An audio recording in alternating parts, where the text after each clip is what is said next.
Hello friends, good evening. कैसे हैं आप लोग। प्रीवियस लेक्चर में हमने बात की स्वतंत्र राज्यों की नवीन, ठीक है, जो उनका उदय हुआ कब, मुगल साम्राज्य के पतन के बाद। आज बात करेंगे हम इसी क्रम में मराठा या मराठाओं की, ठीक है, जो मेनली क्या है महाराष्ट्र रीजन क्षेत्र में थे, साउथ एरिया में। तो मराठों का जो उद्भव का कारण रहा साउथ में या महाराष्ट्र में, वो क्या कुछ कारण थे, जैसे कि उनके उद्भव के कारण में थे भौगोलिक परिस्थितियां जो थी महाराष्ट्र की, ठीक है, और औरंगजेब की हिंदू विरोधी नीतियां। और क्या कारण था कि उस वक्त हिंदू जागरण, संतों द्वारा हिंदू जागरण शुरू किया गया। संतों द्वारा क्या है भक्ति आंदोलन शुरू किया गया था, ठीक है। मराठा संतों द्वारा क्या है जो समाज में व्याप्त कुरीतियाँ थीं या राष्ट्र प्रेम की भावना थी, उसको क्या है अपने उपदेशों के माध्यम से लोगों के मत जगाने का प्रयास किया गया। जैसे मराठा संत एकनाथ, तुकाराम, ज्ञानेश्वर और रामदास, ठीक है। तो भौगोलिक परिस्थितियों के तहत देखें अगर महाराष्ट्र का रीजन, तो क्या है पूरा ऊबड़ खाबड़ है। ऊबड़ खाबड़ मतलब ऊंचा नीचा है, ठीक है। इन परिस्थितियों में क्या है मराठे दृढ़ संकल्पित हुए और साम्राज्य विस्तार में लगे रहे। उनको जीतना क्या है आसान नहीं था। मराठों का जो इतिहास रहा है, ऐसा माना जाता है क्या कि मराठे के जो पूर्वज थे, आदि पूर्वज, यानी 6-7-8 पीढ़ी पहले कहाँ से आए थे, मेवाड़ से। जो मेवाड़ के सिसोदिया वंश था, उनके, ठीक है, पूर्वज रहे थे। ओके, तो इसी क्रम में जो सबसे पहले नाम हम बात करेंगे किसकी, शिवाजी के पिताजी यानी शाहजी, ठीक है। तो शाहजी भोसले कौन था, शिवाजी के पिता थे। शाहजी भोसले जो थे वे सबसे पहले क्या है उनको पूना सूपा की जागीर मिली थी अपने पिताजी से यानी मालोजी से। उनके पिताजी का नाम था मालोजी। और मालोजी क्या थे, तत्कालीन बात करें हम 16वीं शताब्दी में, तो अहमदनगर जो राज्य था साउथ में, उसमें वजीर कौन था, मलिक अंबर। मलिक अंबर की सेना में क्या है भर्ती होते हैं और मलिक अंबर द्वारा ही उनको क्या है पूना सूपा की जागीर दी जाती है। यहीं से शुरू होता है क्या मराठों का जो शासन व्यवस्था, राज व्यवस्था है वो, ठीक है। इसी क्रम में मालोजी से शाहजी को मिलता है पूना सूपा की जागीर, और आगे चलकर क्या है पूना शाहजी भोसले से क्या है शिवाजी को पूना की जागीर प्राप्त होती है, ठीक है। राइज ऑफ मराठा पुस्तक में भी क्या है एम.जी. रनाडे ने मराठों के उद्भव की बात की है, ओके। और जदुनाथ सरकार ने भी क्या बात की, जो अभी हमने बात की कि औरंगजेब की हिंदू विरोधी नीतियाँ रही हैं, वह मराठा उत्थान के क्या थी कारण थी। ये स्टेटमेंट भी किसने दिया है, जदुनाथ सरकार ने, ओके। तब बात करेंगे हम शिवाजी की। शिवाजी का जन्म 1627 में और मृत्यु 1680 में। तो इन्हें क्या सबसे पहले अपने पिता शाहजी भोसले से क्या है पूना की जागीर प्राप्त होती है, ओके। हालांकि 1640-42 तक क्या है शिवाजी कहाँ रहते हैं, कर्नाटक में, बंगलौर में, ठीक है, अपने पिताजी के साथ ही। लेकिन जागीर मिलने के बाद क्या ये विस्तार करना शुरू करते हैं। तो इस विस्तार क्रम में हम समझेंगे शिवाजी का इतिहास, कैसे कैसे विस्तार कर रहे हैं मराठों का इतिहास। तो सबसे पहले क्या है 1643 में सिंहगढ़ का किला शिवाजी द्वारा जीता जाता है, ठीक है, ओके। नेक्स्ट इसी क्रम में 1646 में तोरण की विजय की जाती है, तोरण। और यही शिवाजी द्वारा क्या है एक किले का निर्माण किया जाता है। किले का नाम क्या था, रायगढ़।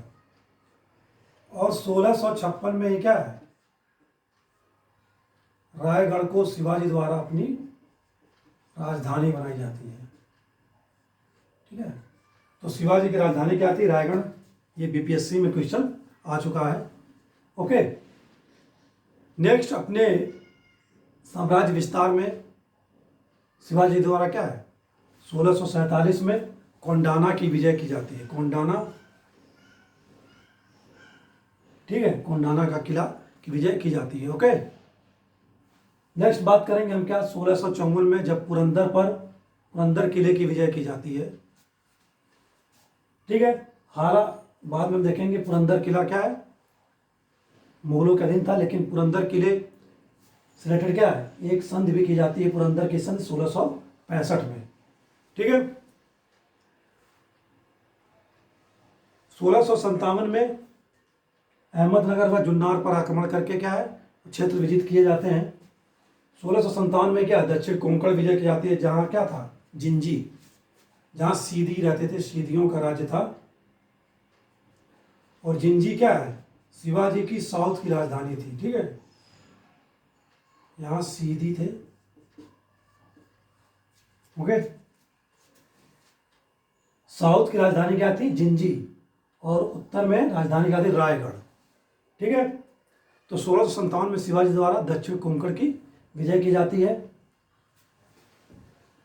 अब तक जो अहमदनगर बीजापुर शाह के कंट्रोल में था, अब किसके कंट्रोल में आ जाता है मुगलों के। और मुगलों का सेनापति बीजापुर का कौन था अफजल खां। ये कहानी भी हमने सुनी है अफजल खां वाली। ठीक है, कैसे अफजल खां द्वारा धोखा दिया जाता है और शिवाजी द्वारा क्या है अफजल खां की हत्या की जाती है। हालांकि इस पर हम नहीं जाएंगे ज़्यादा। तो 1659 में अफजल खां और शिवाजी क्या है मुलाकात होती है, जिसमें क्या है शिवाजी द्वारा अफजल खां की मृत्यु कर या हत्या या वध जो भी कह सकते हैं कर दिया जाता है। ठीक है, इसी क्रम में सूरत जो मुगलों के अधीन था 1664 में सूरत की क्या है लूट की जाती है और 1 करोड़ रुपए ने क्या है यहाँ से प्राप्त होता है, जो साम्राज्य विस्तार में क्या है काफ़ी सहायक होता है। ठीक है, चूंकि औरंगजेब मराठों को क्या है दबाना चाहता था, उन्हें जीतना चाहता था, अपने अधीन करना चाहता था। क्यों? क्योंकि शिवाजी द्वारा 1643 से ही क्या है मुगलों के जो किले थे अधीन उनके, या बीजापुर राज्य के अधीन, अहमदनगर राज्य के अधीन जो किले थे क्षेत्र थे जीते जा रहे थे, इसलिए वो क्या था काफ़ी परेशान था। इसी बीच औरंगजेब द्वारा भेजा जाता है किसे कछवाहा राजा राजस्थान का कौन जय सिंह और शिवाजी के मध्य या कहें औरंगजेब के मध्य संधि होती है। कौन सी संधि? जून 1665 में पुरंदर की संधि। तो पुरंदर की संधि में क्या क्या प्रावधान थे? अब तक टोटल शिवाजी द्वारा क्या है कितने किले जीते गए थे मुगलों के 35, और क्षेत्र तो जीते ही गए थे। तो पुरंदर की संधि में क्या है कि 23 किले वापस अधिकार छोड़ दिए जाते हैं शिवाजी द्वारा। ठीक है, और रहते सिर्फ उनके पास शेष 12 बचते हैं, मतलब 23 मुगलों को पुनः प्राप्त हो जाता है और 12 शिवाजी के पास रहता है। और शिवाजी का जो पुत्र थे कौन संभाजी, ठीक है, उनको मुगल दरबार में जगह दी जाती है और 5000 का मनसब दिया जाता है। ठीक है, शिवाजी को जागीर भी दी जाती है औरंगजेब द्वारा, कहाँ की बालाघाट और कोंकण की। ठीक है, बालाघाट और कोंकण की। और बीजापुर के विरुद्ध क्या है युद्ध में सहायता का भी आश्वासन दिया जाता है शिवाजी द्वारा औरंगजेब को। ठीक है, ये सारे प्रावधान थे। और औरंगजेब द्वारा क्या है शिवाजी को एक खिलअत दी जाती है। खिलअत क्या था? एक प्रकार का वस्त्र था। ठीक है, और शिवाजी को 40 लाख हुण की धनराशि भी औरंगजेब को देनी पड़ती है पुरंदर संधि के थ्रू। तो इतने सारे प्रावधान क्या है पुरंदर की संधि 1665 के तहत ठीक है की गई। कछवाहा राजा जय सिंह और शिवाजी की मध्य संधि होती है। ओके, इसी क्रम में क्या है जय सिंह द्वारा शिवाजी को आश्वासन दिया जाता है आगरा आने का कि उनके साथ क्या है कोई भी दुर्व्यवहार नहीं किया जाएगा। ठीक है, तो मई 1666 में आगरा के औरंगजेब के दरबार में क्या है शिवाजी पेश होते हैं। किस तरह शिवाजी के साथ क्या है द्वितीय मनसबदारों की तरह व्यवहार किया जाता है। द्वितीय मनसब मतलब 5000 के जो मनसबदार थे इस वो द्वितीय मनसब की श्रेणी में आते थे, और उसके ऊपर जो क्या है प्रथम मनसब, यानी जो अति महत्वपूर्ण व्यक्ति हैं या बड़े राजा हैं। इससे शिवाजी क्या है काफ़ी नाराज होते हैं। ठीक है, इसी दौरान शिवाजी को क्या है आगरा के किले में कैद कर लिया जाता है। ठीक है, लेकिन ज़्यादा दिन तक शिवाजी कैद नहीं रहते हैं। अगस्त 1686 में 66 में क्या है शिवाजी फरार हो जाते हैं जेल से। किसकी मदद से? हीरोजी फर्जन। हीरोजी फर्जन शिवाजी का क्या था हमशक्ल था, डुप्लीकेट।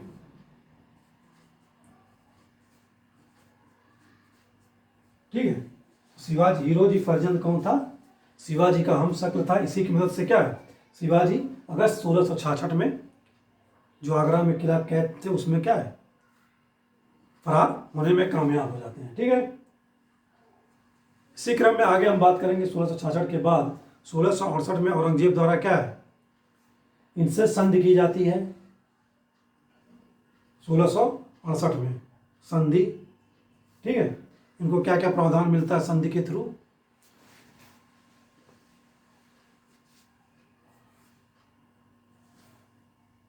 गोलकुंडा और बीजापुर से क्या है इन्हें चौथ और सरदेशमुखी वसूलने का अधिकार औरंगजेब द्वारा दे दी जाती है। ठीक है, तो याद रखें कहाँ से 1668 की संधि के थ्रू औरंगजेब द्वारा गोलकुंडा और बीजापुर।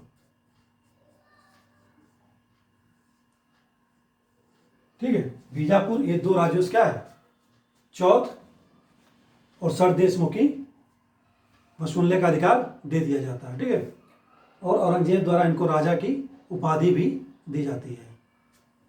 ठीक है, तो 1668 में फिर संधि होती है औरंगजेब से शिवाजी की, और ये सारे प्रावधान होते हैं। नेक्स्ट जो बात करेंगे हम सूरत की लूट। सूरत की लूट दोबारा फिर की जाती है किसके द्वारा? शिवाजी द्वारा 1670 में। यहाँ से इनको क्या है एक सोने की पालकी प्राप्त होती है। ठीक है, इसको याद रखेंगे। फैक्ट्स पीपी पीचर्स का भी फैक्ट्स पूछता है। तो 1670 में जो सूरत की पुनः लूट होती है, पहली लूट कब होती है 1664 में, दूसरी सूरत की पुनः लूट 1670 में। सोने की पालकी। ठीक है, सोने की पालकी ले जाते हैं यहाँ से। अब बात करेंगे किसकी 1670 तक हम बात कर रहे हैं, यानी 73-74 तक क्या है शिवाजी ने भी क्या है उनका राज्याभिषेक नहीं हुआ है।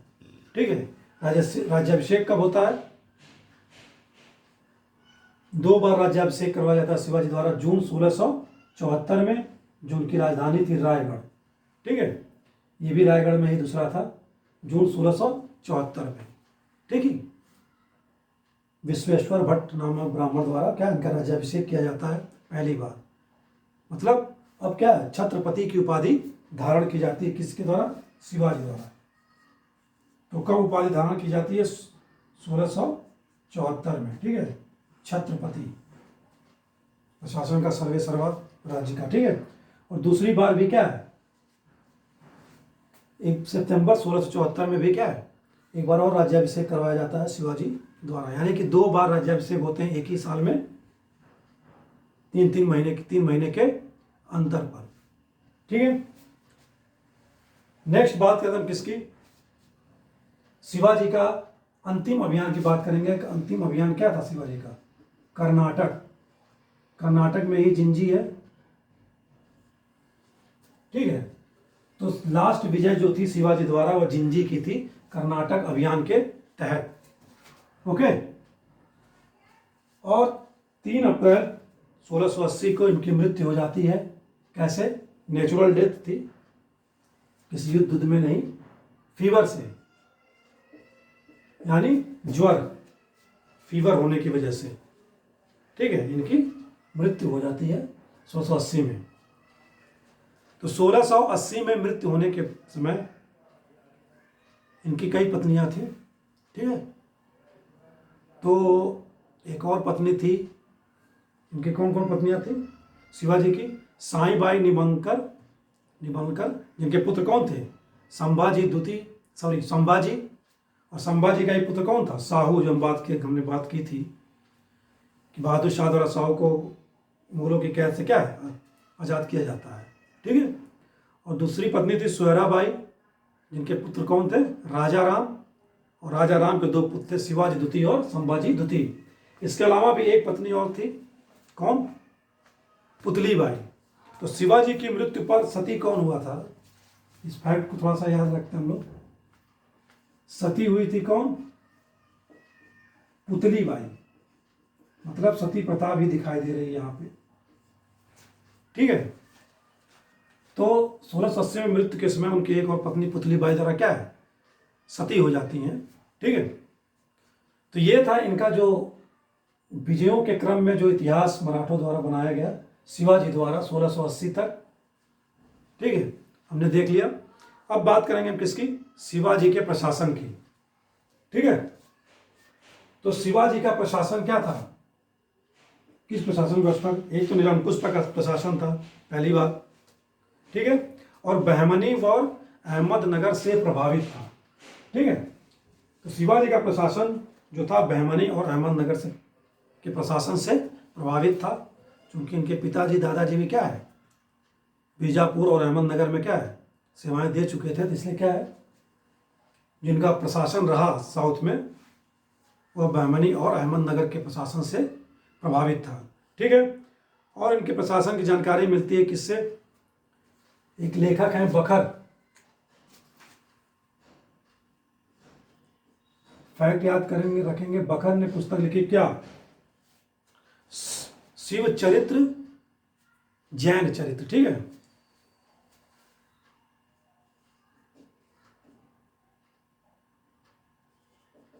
शिव चरित्र, जैन चरित्र। ठीक। और एक शासक कौन? भीमसेन जोशी। नुस्खा ए दिलकुशा लिखा उन्होंने, या नुस्ख ए दिलकुशा कहें, नुस्ख ए दिलकुशा। ठीक है। इसके शासक कौन थे? लेखक भीमसेन जोशी। इस बुक से भी क्या, शिवाजी के प्रशासन की जानकारी प्राप्त होती है। और शिवाजी के जो सचिव थे रामचंद्र पंत, उनके द्वारा भी एक किताब लिखी गई है, अंजन पत्र। अंजन पत्र, रामचंद्र पंत द्वारा। ठीक है। ये 3 किताबें हैं, शिव चरित्र, जैन चरित्र, अंजन पत्र और दिल ए खुशा, इनके लेखक हैं। ठीक है। इन बुकों के थ्रू क्या, शिवाजी के प्रशासन की जानकारी प्राप्त होती है। तो जो शिवाजी का प्रशासन था, पहली बात निरंकुश शासन व्यवस्था थी। ठीक है। केंद्रीय प्रशासन की बात करें तो पूरे साम्राज्य को क्या है, स्वराज कहा जाता था। स्वराज मतलब अपना राज। ठीक है। और ये स्वराज में क्या है, एक परिषद थी अष्टप्रधान, 8 लोग थे, जिसमें शिवाजी, हालांकि शिवाजी क्या थे, सर्वे सर्वा थे, और ये सिर्फ क्या थी, सलाहकारी परिषद ही थी अष्टप्रधान की। ठीक है। इसमें जो पहला सबसे महत्वपूर्ण पद था शिवाजी के बाद या छत्रपति के बाद, वह किसका था? पेशवा का। तो पेशवा कौन था, क्या काम था? पूरे प्रशासन का क्या था, पूरे प्रशासन का मुखिया होता था। जैसे आज बात करें हम पूरे प्रशासन का मुखिया, तो प्रधानमंत्री कह सकते हैं। ठीक है। और देश का राष्ट्रपति है, छत्रपति मान लें तो। ठीक है। तो पेशवा जो क्या था, प्रशासन का मुखिया था पूरे स्वराज का। ओके। और मजमुआदार तो क्या है, पंत भी कहते थे, या सचिव, आज का क्या है, सेक्रेटरी, सचिव। ठीक है। इसके पास कौन कौन से पद, क्या कार्य थे? वित्त का प्रधान होता था, यानी फाइनेंस मिनिस्टर कह सकते हैं हम इसको। आज का फाइनेंस मिनिस्टर क्या करना, आय व्यय का लेखा जोखा रखना। तो पूरे राज्य के फाइनेंस का काम मजमुआदार या पंत कह सकते हैं, सचिव, और आय व्यय का लेखा जोखा रखता था। ठीक है, नेक्स्ट बात करें किसकी, वाकया नवीस। वाकया नवीस कौन था, जैसे आज का अमित शाह यानी होम मिनिस्टर, गृह मंत्री।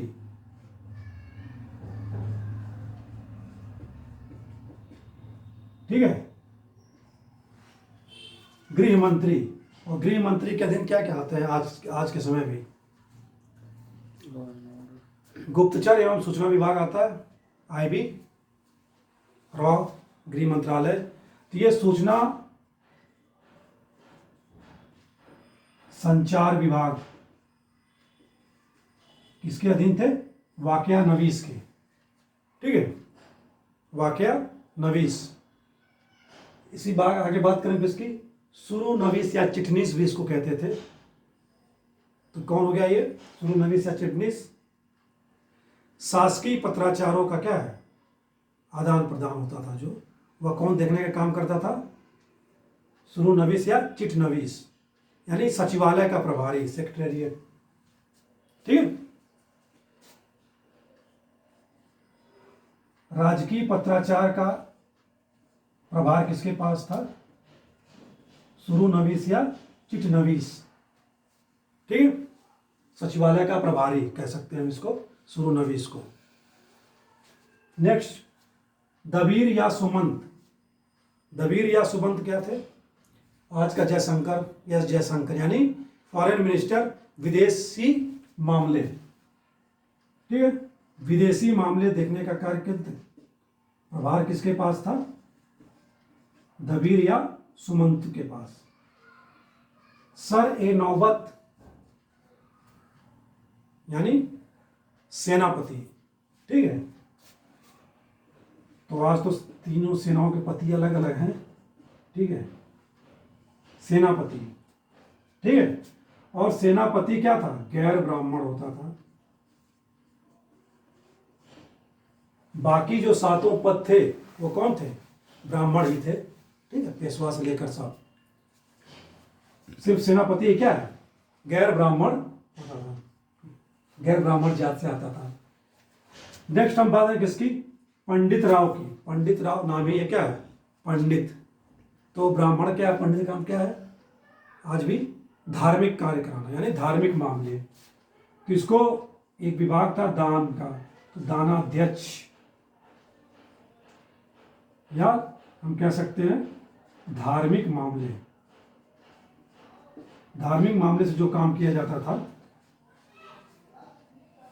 दानवान, दानाध्यक्ष, वो किसके द्वारा किया था, पंडित राव के द्वारा। ओके, नेक्स्ट आ गया शास्त्री जी। शास्त्री जी का काम क्या था, आज के जज थे ये, यानी न्यायाधीश का काम किया जाता था इनके द्वारा। और जो न्याय का आधार था इस स्व में, वो आधार क्या था, जो भारतीय स्मृतियां हैं उन्हीं के आधार पर क्या है, न्याय किया जाता था, यानी स्मृतियों के आधार पर।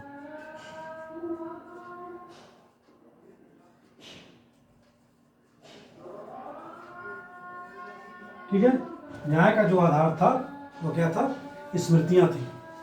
ठीक है, ओके। तो केंद्रीय प्रशासन शिवाजी द्वारा क्या है, अष्टप्रधान के माध्यम से चलाया जाता था, लेकिन ये उनके ऊपर क्या था, बाध्यकारी नहीं था। सर्वे सर्वा कौन थे, शिवाजी थे, और इनके विचार जो क्या थे, सलाहकारी थे। ठीक है, अगर हम सेकंड बात करें प्रांतीय प्रशासन की, स्टेट प्रशासन की, तो स्टेट प्रशासन 4 प्रांत थे।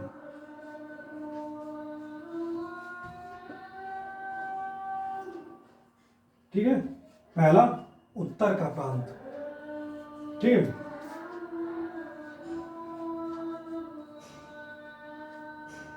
उत्तर का प्रांत जो था वो कहां से कहां तक था, ऊना से सूरत तक। ठीक है, ऊना से सूरत तक। दूसरा जो था यानी दक्षिण प्रांत, कहां से कहां तक था, दक्षिण का जो प्रांत था, मेनली बात करें हम,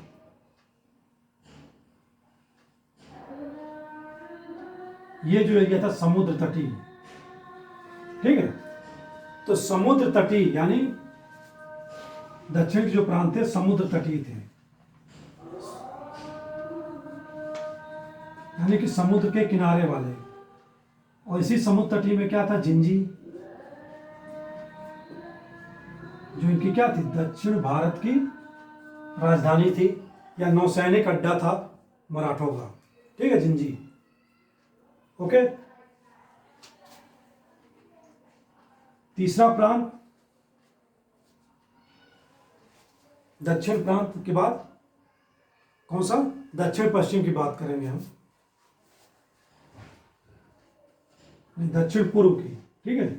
दक्षिण पूर्व की, दक्षिण पूर्व में 2-3 क्षेत्र जैसे कोल्हापुर, बेलगांव, सतारा,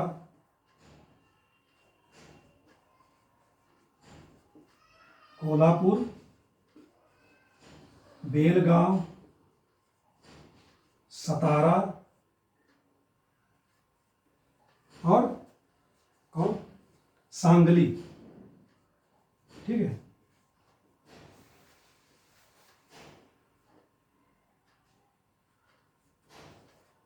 फोर्थ बात करेंगे हम, वो अव्यवस्थित क्षेत्र। अव्यवस्थित क्षेत्र यानी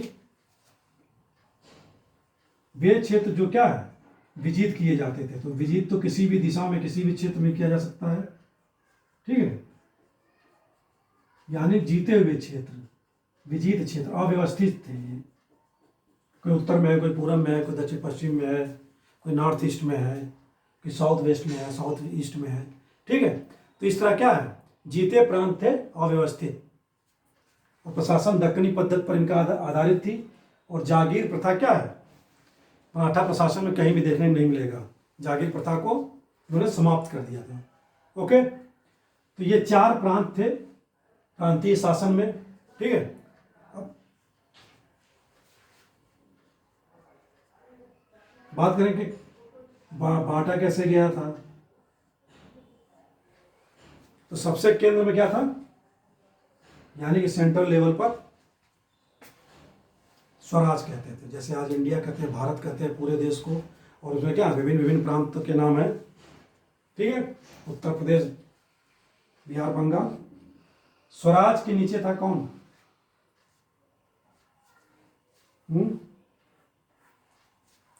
स्वराज से नीचे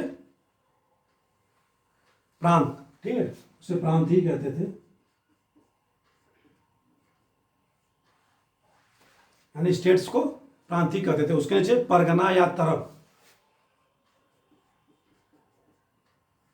परगना या तरफ, ठीक है। फिर तालुका, मौजे और गांव।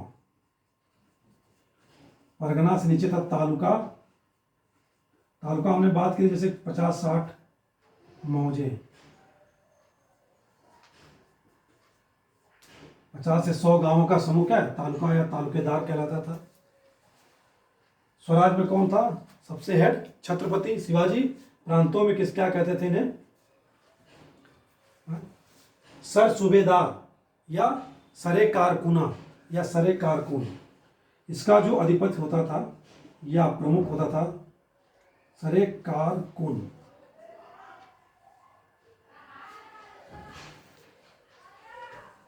या सर सूबेदार, ठीक है, ओके। और परगना का या तरफ में बढ़ती थी, उसे क्या कहते थे, रितेश देशमुख, यानी देशमुख। देशमुख के अंतर्गत क्या होता था, परगना। तालुका में तालुकेदार, मौजा तो ग्राम पंचायत द्वारा क्या है, प्रशासनिक इकाई द्वारा निर्धारित होती थी, 50-60 गांव, ठीक है। गांव का जो मुखिया था वो कौन था,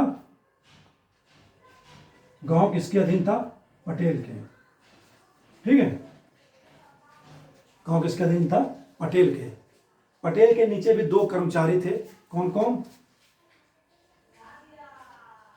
कुलकर्णी, ठीक है। शिरडी वाले साईं बाबा में भी एक है कुलकर्णी रहता है जो मुखिया, ठीक है।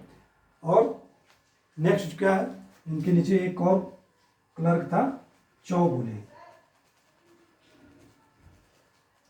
ग्राम प्रशासन में पटेल, कुलकर्णी और चौगुले, चौगुले ये क्रम था इनका। पटेल क्या था, स्वयं में न्यायाधीश भी था गांव में, ठीक है, स्वयं न्यायाधीश, यानी कि न्यायिक कार्य क्या है गांव लेवल पर, मराठा प्रशासन में कौन कर रहा, पटेल कर रहे हैं, ठीक है। और ये आनुवंशिक पद था, यानी कोई इस समय अगर पटेल है तो उसका बेटा क्या है, वही पटेल बनेगा गांव का। उसका बेटा क्या है पटेल का, वही क्या है गांव का पटेल बनेगा, यानी कि गांव का पटेल बनेगा, ठीक है। ओके। कुलकर्णी कौन थे, कुलकर्णी का मेन काम था क्या, जो गांव की भूमि है, गांव की भूमि का लेखा जोखा रखता था, ठीक है। मराठा प्रशासन में गांव की भूमि का जो लेखा जोखा रखता था कौन रखता था, कुलकर्णी। चौगुला या चौगुले क्या थे, चौगुले मेरे पटेल की सहायता के लिए थे, ठीक है। चौगुले क्या थे, पटेल की सहायता के लिए थे। और जो कुलकर्णी द्वारा लेखा जोखा रखा जा रहा है, इसको सुरक्षित रखने का काम क्या है, लेखा जोखा जो तैयार किया जाता था कुलकर्णी द्वारा, इस लेखे जोखे की देखभाल करने का काम चौगुलों का था। देखभाल यानी इसको सुरक्षित रखने का काम चौगुलों का था, जो पटेलों की सहायता करते थे, ठीक है। ओके। तो हमने आज बात कर ली किसकी, मराठा प्रशासन में शिवाजी के राज्य विस्तार की, और प्रशासन में बात करने केंद्रीय प्रशासन और प्रांतीय प्रशासन की। ओके। नेक्स्ट अभी बाकी है जो इससे पेशवाओं का इतिहास, पेशवाओं के इतिहास की बात करेंगे हम नेक्स्ट क्लास में। और जो प्रशासन संबंधित बाकी रह गए हैं, जैसे न्याय व्यवस्था, भू राजस्व व्यवस्था, ठीक है, और सैनिक, ठीक है, इसकी बात हम करेंगे कल के लेक्चर में। आज के लिए बस इतना ही। नमस्कार।